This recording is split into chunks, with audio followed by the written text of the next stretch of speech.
High, কি অবস্থা? Welcome mister Becca ভাইয়ে, চলে আসলাম আর একটা ভিডিও নিয়ে। নাও দিস টপিক অ্যাবাউট কুত্তা ব্লগ। বুঝো না এই ব্যাপারটা। I mean couple blog. এমন কিছু কিছু কাপল ব্লগার আছে যাদেরকে কুত্তা ব্লগার বলা জায়েজ আছে।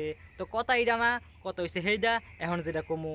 তো আসেন শুরু করা যাক। কিছু নায়িকারা আছে যে মাঠ কাঁপায় আর কিছু নায়িকারা আছে যে খাট কাঁপায় জানো? তো আফা, আপনি কোনটা কামাইতে চান? এখন শাকিব খানের কোলে উঠবো। ও, বুঝতে পারছি। আপনি যেহেতু শাকিব খানের কুলে উঠতে চান, তাইলে মাঠ না খাড়ি কামাইতে চান। শাকিব হিরো, আমি তোমাকে উড়ন্ত কিস দিতে চাই।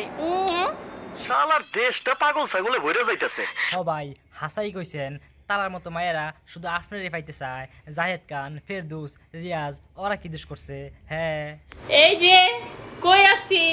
আপনার বিজনেসম্যান জামাইয়ের কুলে আছেন, এইটা তো আমরা দেখতেই আছি, যে কিনা আপনার দিয়া সুডুখাডু রমরমা জমজমাট ব্যবসা করতেছে। বাইরে ভাই, এই সেন্সলেস কুত্তা বলাকদের উৎপাতে একদম দিশেহারা হয়ে গেছি। ফেসবুক বলেন, ইউটিউব বলেন, টিকটক বলেন, ইনস্টাগ্রাম বলেন, জেনে যাই এনে এইগুলার উৎপাত। কখন খাইছে, কখন দাঁত ব্রাশ করছে, কখন হাগু করছে, কখন ঘুরতে গেছে, কখন জামাইলিকে উটুস পুরুষ করতে গেছে, এইগুলোও দেখা লাগে। কনসান দি মেজাজটা কেমন লাগে, লজ্জা একদম মাথা হেড হয়ে যাইতেছে।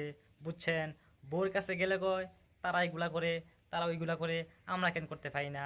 বাইরে ভাই, সমাজে এগুলা একটা কী টাকার এখন ধারণ করছে। বুঝছেন, তো আপনি আমি কিছুই করতে পারবো না, শুধু কমেন্টে যুদ্ধ করতে পারবো। তো আসেন কমেন্ট বক্সে গিয়ে একটু পাবলিকের যুদ্ধ দেখে আসি।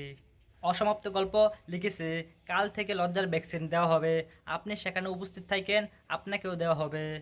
আবির আহমেদ লিখছে, গাঞ্জাখুর জামাই পাইছো। তারপর জসিম মাহমুদ ভাই যেই কমেন্টটা করছে সেটা আমি পড়তে পারবো না ভাই, আপনারা দয়া করে একটু পড়ে নেন।